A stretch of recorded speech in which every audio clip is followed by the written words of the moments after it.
नमस्कार दोस्तों। आज हम जो पढ़ेंगे ब्लड से रिलेटेड क्वेश्चन पढ़ेंगे। यहाँ पर भी एग्जाम में आपने कोई ना कोई यहाँ से भी आपको क्वेश्चन देखने को मिलेगा। तो अब हम डिस्कस करते हैं वन बाय वन। तो पहला जो हमारा एमसीक्यू है, the pH of human blood is between, कि जो हमारे ब्लड की पीएच होती है वो कितनी होती है। तो नॉर्मली जो हमारे ब्लड की पीएच होती है वो होती है 7.35 टू लगाकर 7.45। अगर जो हमारी ब्लड की पीएच 7.35 से लो है, मतलब 7.35 से जो हमारी पीएच जो है लो है, तो वो क्या होगा, एसिडोसिस होगा, एसिडोसिस हो गया।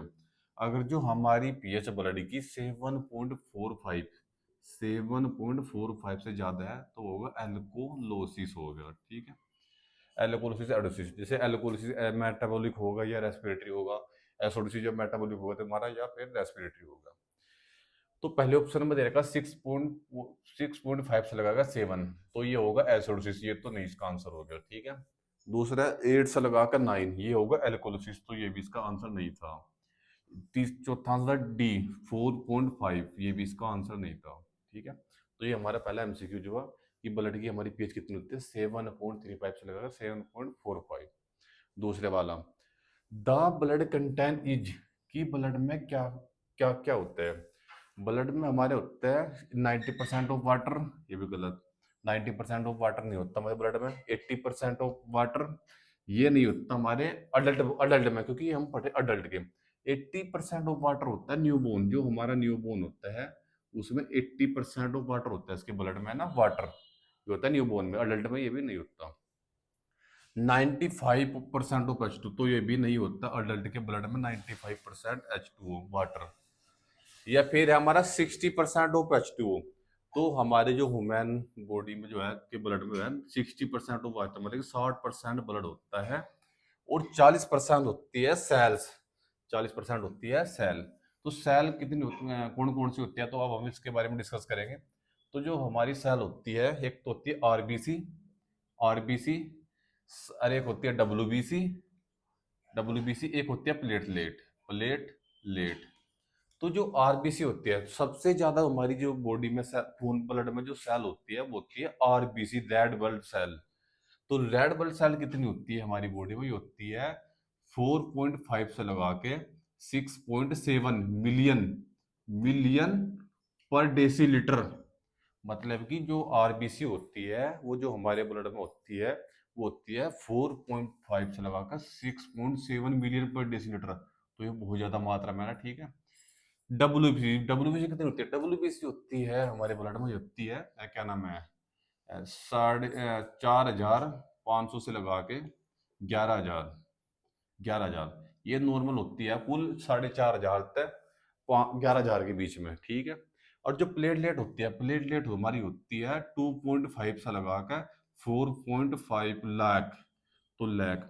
तो सबसे ज्यादा हमारी सेल पाई जाएगी ब्लड में, कौन सी होगी, आरबीसी। दूसरे नंबर पे कौन सी, प्लेटलेट। तीसरे नंबर पे कौन सी होगी हमारी, डब्ल्यूबीसी। तो सबसे ज्यादा हमारी कुछ जो जो सेल पाई जाएगी, जैसे कि 60% तो वाटर होगा हमारे ब्लड में, और बाकी जो 40% हिस्सा है वो होगा हमारा सेल का।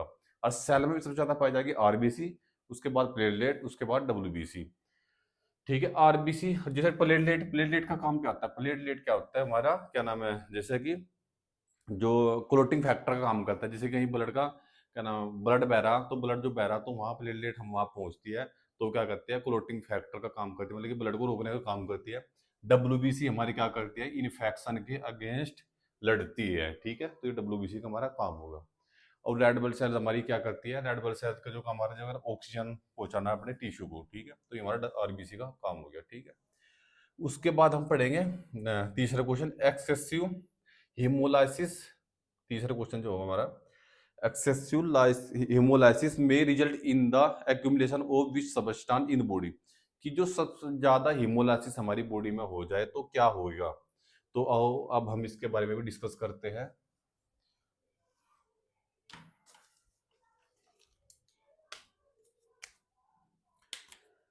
जैसे कि हमारा हीमोग्लोबिन होगा, हीमोग्लोबिन, हीमोग्लोबिन जो होता है ये इसका दो पार्ट में टूटता है, एक तो टूटता है हीम में, हीम, और एक टूटता है ग्लोबिन। तो ग्लोबीन ग्लोबीन कन्वर्ट होता है फिर आगे क्या नाम हमारे अमाइनो प्रोटीन में, अमाइनो अमाइनो प्रोटीन में। तो अमाइनो प्रोटीन क्या है हमारी बॉडी में दोबारा रीयूज हो जाते हैं, तो ये होगा हमारा ग्लोबीन का तरह टूट गया। अब आ गया हीम का पार्ट। हीम हीम जो हमारा टूटता है टूट जाता है, कन्वर्ट होता है आयरन में, आयरन ठीक है। जो आयरन है हमारा, आयरन कन्वर्ट हो जाता है हमारा बिलिरुबिन में, बिलिरुबिन, बिलिरुबिन में। और बिलिरुबिन क्या आता है, बिलिरुबिन हमारे जैसे क्या नाम है शरीर में एक साइकिल चलती है, लीवर के द्वारा ये कन्वर्ट हो जाता है, लीवर वगैरह स्मॉल इंटेस्टाइन के द्वारा ये हो जाता है कन्वर्ट हमारा क्या नाम बिलिरुबिन में, बिलिरुबिन में। तो ये हमारा हीमोग्लोबिन का मतलब कि हीम का एंड प्रोडक्ट है हमारा बिलिरुबिन, मतलब कि बिलिरुबिन। तो जो excessive haemolysis, excessive haemolysis, haemolysis होगा तो आरबीसी टूटेगी, आरबीसी ज्यादा टूटेगी तो क्या होगा, बिलिरुबिन हमारा ज्यादा बढ़ेगा, ज्यादा आएगा बॉडी में, ठीक है। तो हमारे इसमें आंसर क्या हो जाएगा, बिलिरुबिन। हिम क्या नाम, हीमोग्लोबिन जो टूटा था, एक तो हिम टूटा था, एक टूटा था हमारे ग्लोबिन में, ठीक है। तो ये इसके दो पार्ट हो गया, अलग चीज है। और जो जो ज्यादा मतलब कि हिमोलाइसिस हो गया वो हो गया बिलिरुबिन। हिमोलाइसिस जो हमारा हमारे आरबीसी जो हमारी क्या नाम है टूटती है, वो कहाँ टूटती है, जैसे कि हमारे स्प्लीन, स्प्लीन और लीवर में, स्प्लीन लीवर में, इन दोनों में, क्योंकि ग्रेव यार्ड ऑफ आरबीसी कहा जाएगा हमारे स्प्लीन को। क्योंकि जो हमारे क्या नाम आरबीसी का लाइफ टाइम होता है वो होता है 120 दिन। और जो हमारी डब्ल्यूबीसी होती है और जो प्लेटलेट होती है, डब्ल्यूबीसी का लाइफ टाइम होता है 10 से 12 दिन। उसके बाद दोबारा न्यू आ जाती है। और जो हमारी प्लेटलेट होता है उसका होता है 1 वीक, प्लेटलेट हमारी है दोबारा 1 वीक के बाद दोबारा आ जाती है बॉडी, हमारी बॉडी में, ठीक है।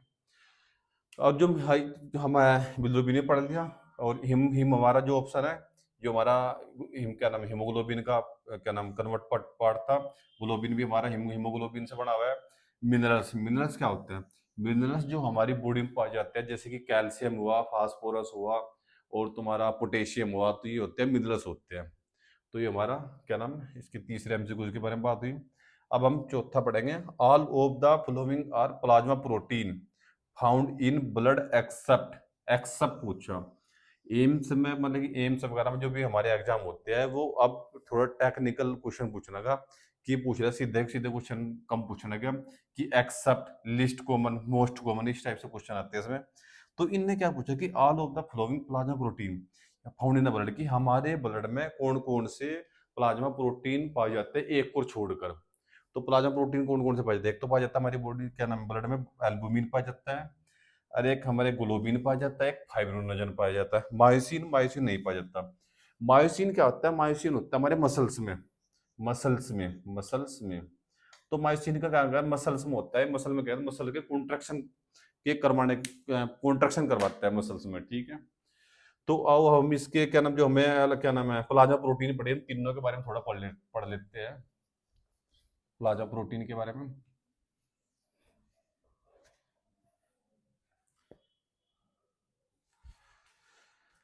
तो जैसे कि हमारा प्लाज्मा प्रोटीन हुआ, जैसे एल्बुमिन, एल्बुमिन सबसे ज्यादा प्लाज्मा प्रोटीन में तीनों, जैसे एल्बुमिन हुआ, ग्लोबिन हुआ, फाइब्रिनोजन हुआ, तो यो इन तीनों में सबसे ज्यादा प्लाज्मा प्रोटीन पाया जाएगा एल्बुमिन, एल्ब्यूमिन। एल्बुमिन का जो नॉर्मल लेवल होता है वह 3.5 से लगा के 5.5 ग्राम, ग्राम लिखा है ग्राम पर डेसीलीटर पाया जाता है। एल्बुमिन क्या करता है हमारी क्या नाम बॉडी में, ये ओंकटिक प्रेशर को मेंटेन करके रखता है। यदि हमारी बॉडी से एल्बुमिन कमी हो जाए तो क्या होगा, एल्बुमिन कमी हो जाएगा तो बॉडी क्या है एडिमा वगैरह हो जाएगा और लीवर में भी बहुत दिक्कत आ जाएगी। मतलब कि एल्बुमिन हमारा बनता है लीवर से, प्रोडक्शन होता है एल्बुमिन का, और लीवर में दिक्कत आ गई तो एल्बुमिन नहीं बनना, एल्बुमिन नहीं बनेगा तो हमारा ओंकटिक प्रेशर हमारा मेंटेन नहीं हो पाता। तो ज्यादातर आपको देखा हो जो हमारे क्रोनिक एल्कोहलिक पेशेंट है उनको लीवर की प्रॉब्लम हो जाती है ना, सीएलडी वाला बहुत लंबे टाइम से, तो उनको देखा होगा आपने, उसको एडिमा वगैरह पूरी बॉडी उसको स्वेलिंग वगैरह हो रखी है। तो वो क्या है कि लीवर में दिक्कत प्रॉब्लम आ गई, लीवर क्या है, लीवर हमारा क्या है एल्बुमिन नहीं बढ़ने का, एल्बुमिन नहीं बढ़ने का तो क्या होगा ओंकट डिप्रेशन मेंटेन नहीं होने का, ओंकट डिप्रेशन नहीं मेंटेन होने पाने का, तो बॉडी की स्वेल हो जाएगी, पेशेंट को असाइटस तक हो जाता है इसमें ना। तो ये होता है एल्बुमिन का हमारा नॉर्मल रेंज, इसका काम होता है। उसके बाद हम पढ़ेंगे ग्लोबिन, ग्लोब्यूलिन। ग्लोबिन लीन क्या होती है, भी हमारी प्लाज्मा प्रोटीन होती है। इसका काम क्या होता है, एक तो ये डिफेंस में काम करती है, हमारी जो इन्फेक्शन होता है इन्फेक्शन के अगेंस्ट लड़ने का काम करती है।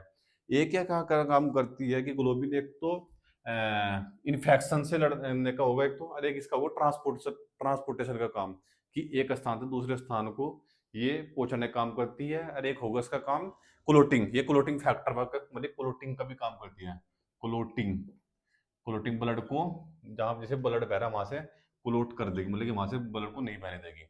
और जो ग्लोबिन की नॉर्मल रेंज होती है, ये होती है 1.5 से लगा के 1.5 से लगा के टू 2.5 ग्राम पर डेसी लीटर, ये इसकी नॉर्मल रेंज होती है।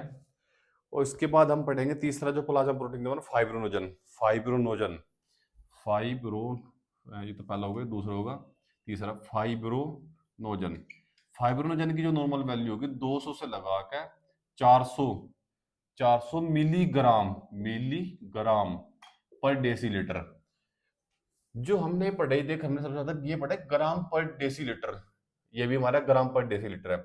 लेकिन फाइब्रोनोजन मिलीग्राम पर डेसीलीटर, मतलब कि बहुत ही कम पाया जाता है हमारी बॉडी में फाइब्रोनोजन।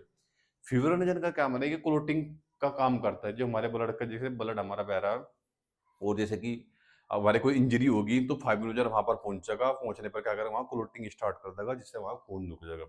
तो ये भी इसका भी बहुत इंपॉर्टेंट रोल है हमारी बॉडी में, ठीक है।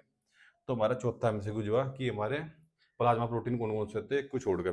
तो तीन प्लाज्मा प्रोटीन हो गए हमारे, एल्बुमिन, ग्लोबिन, फाइब्रोजन, और मायोसिन हमारा होगा जो हमारे मसल्स में पाए जाते हैं और इसके मसल का कॉन्ट्रैक्शन करवाता है, ठीक है। अब हम पढ़ेंगे पांचवा एमसीक्यू, पांचवा क्वेश्चन। तो पांचवा क्वेश्चन है हमारा, when haemoglobin combine with oxygen it known as, कि जब हीमोग्लोबिन ऑक्सीजन के साथ कंबाइन हो जाए तो उसको हम क्या बोलते हैं। तो उसको हम बोलते हैं oxyhaemoglobin, deoxyhaemoglobin, डी2 हीमोग्लोबिन, ऑक्साइड हीमोग्लोबिन। तो जब ऑक्सीजन हीमोग्लोबिन के साथ जुड़ जाती है उसको बोलते हैं ऑक्सी हीमोग्लोबिन। तो उसका आंसर हमारा हुआ ऑक्सी हीमोग्लोबिन। दूसरा ऑप्शन है हमारा D oxy haemoglobin. D oxy haemoglobin क्या होता है, जब हीमोग्लोबिन ऑक्सीजन के साथ नहीं जुड़ पाता उसको बोलते हैं D oxy haemoglobin. Reduce haemoglobin, reduce haemoglobin क्या होता है, इसमें क्या है, हीमोग्लोबिन का लेवल कम हो जाता है, एचबी हमारा लो हो जाता है। एचबी कम होगा तो हमारा पेशेंट को एनीमिया हो जाएगा। एनीमिया की भी तीन कैटेगरी है, एक सीवियर एनीमिया, एक माइल्ड एनीमिया, एक है मॉडरेट एनीमिया, ठीक है। तो अब चौथा ऑप्शन है हमारा D oxide haemoglobin. Oxide haemoglobin क्या है, इसमें क्या है, हीमोग्लोबिन ऑक्सीजन के साथ नहीं जुड़ पाता तो उसको कहते हैं ऑक्साइड हीमोग्लोबिन। तो इसमें जो हमारा क्वेश्चन था कि हीमोग्लोबिन अगर जो ऑक्सीजन के साथ जुड़ जाए तो उसको क्या बोलते हैं, ऑक्सी हीमोग्लोबिन बोलते हैं उसको, ठीक है। अब हमारा नेक्स्ट क्वेश्चन सिक्स, छठा क्वेश्चन जो हमारा, carbon dioxide CO2 combined with Hb to form, कि कार्बन डाइऑक्साइड जो हीमोग्लोबिन के साथ जुड़ जाए तो उसको क्या बोलते हैं। एक तो D oxy haemoglobin, reduce haemoglobin, Karbi Karbi amino haemoglobin, और कार्बोक्सी हीमोग्लोबिन। तो जो कार्बन डाइऑक्साइड हीमोग्लोबिन के साथ जुड़ेगी तो उसको हम बोलते हैं कार्बो अमाइनो, यहाँ ध्यान रखो, कार्बो अमाइनो हीमोग्लोबिन। तो हम उसको बोलते हैं CO2 जब कंबाइन हो जाए Hb के साथ उसको बोलते हैं हम कार्बो अमाइनो हीमोग्लोबिन बोलते हैं उसको। और जो हमारा होता है कार्बोक्सी हीमोग्लोबिन, कार्बोक्सी हीमोग्लोबिन किसको बोलते हैं, कार्बोक्सी हीमोग्लोबिन बोलते हैं हम जब हमारी कार्बन मोनोऑक्साइड CO जब हमारी Hb के साथ कंबाइन हो जाए तो उसको बोलते हैं हम कार्बोक्सी हीमोग्लोबिन। कार्बोक्सी हीमोग्लोबिन ज्यादातर किन पेशेंट में होती है, जो फैक्ट्री वगैरह एरिया में काम करने से जहाँ पर धुआं वगैरह ज्यादा होता है ना, पोल्यूशन, मतलब जहाँ पर धुआं वगैरह ज्यादा होता है, धुएं में क्या होता है, कार्बन मोनोऑक्साइड होता है। तो कार्बन मोनोऑक्साइड क्या होता है, ऑक्सीजन की जगह जाकर, और क्या नाम, ऑक्सीजन की जगह जाकर हीमोग्लोबिन के साथ जुड़ जाता है तो कार्बन मोनोऑक्साइड हो जाता है, ठीक है। एक है हमारा रिड्यूज हीमोग्लोबिन। रिड्यूज हीमोग्लोबिन वही सेम है कि Hb का लेवल कम हो जाता है तो उसको बोलते हैं एनीमिया, एनीमिया, ठीक है। तो उसका ये भी आंसर नहीं होगा। D oxy haemoglobin, D oxy haemoglobin वही है कि जब क्या नाम है, हमारा हीमोग्लोबिन ऑक्सीजन के साथ नहीं जुड़ पाता तो उसको बोलते हैं हम डी ऑक्सी हीमोग्लोबिन। तो ये हमारा छठा क्वेश्चन हुआ। इसके बाद हम पढ़ते हैं blood red blood corpuscular corpuscular from from in, की जो हमारे हिमोपोटासिस, मैंने बताया हिमोपोटासिस अकर, कि हमारे हिमोपोटासिस क्या नाम, हिमोपोटासिस, सॉरी, ये बोलते इसमें पूछा हिमेटोपोसिस। हिमोटोपोसिस का मतलब होता है कि हमारी जो क्या नाम रेड ब्लड सेल जो बनती है वो कहाँ बनती है, ही क्या नाम है, तो वो बनती है जैसे कि हमारी जो अडल्ट में होगा, अडल्ट में बनती है वो बोन मैरो में, बोन मैरो में। हिमेटोपोइसिस जो हमारा होता है वो होता है बोन मैरो में। बोन मैरो हमारी होती है जो सबसे ज्यादा होती है हमारी, ये इसका आंसर है बोन मैरो। बोन मैरो हमारी होती है क्या नाम, जैसे कि जो हमारी फ्लैट बोन होगी, लॉन्ग बोन होगी।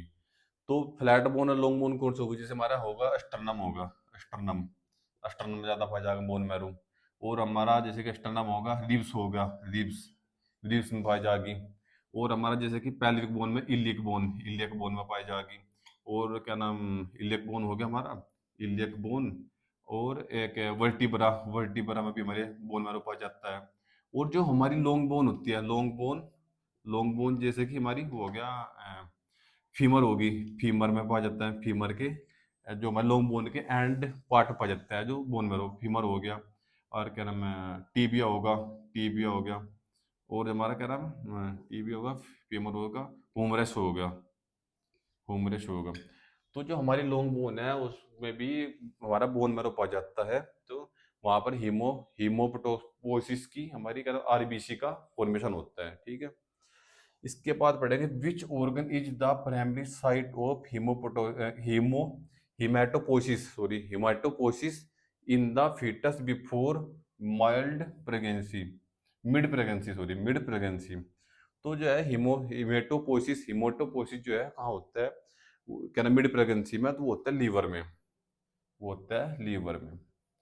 जब बच्चा प्रेगनेंसी में पहले स्टेज में होता है तो वो पहला जो हीमो क्या नाम उसका हिमेटोपोसिस होता है, हिमोटोपोसिस होता है, वो होता है क्या नाम, योग सैक्स है, योग सैक्स वो लेता है। उसके बाद योग सैक्स लेने के बाद वो चले जाता है लीवर से, लीवर से उसकी क्या नाम हिमेटोपोसिस होना स्टार्ट हो जाता है। तो धीरे धीरे अपना उसकी रेड ब्लड सेल बननी शुरू हो जाती है।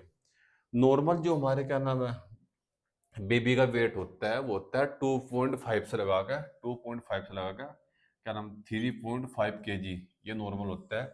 जब बच्चा पैदा होता है तो बच्चा पैदा होने के बाद 1 वीक तक बेबी का वेट क्या होता है वो धीरे धीरे कम होना शुरू होता है। क्यों होता है 1 वीक तक, क्योंकि इस टाइम क्या है जो बच्चे की जो किडनी है, क्योंकि जो प्रेगनेंसी में था, प्रेगनेंसी में बच्चा का जो है क्या नाम है यूरिन का, मतलब यूरिन का पास कर रहा था, जिसे कर रहा था।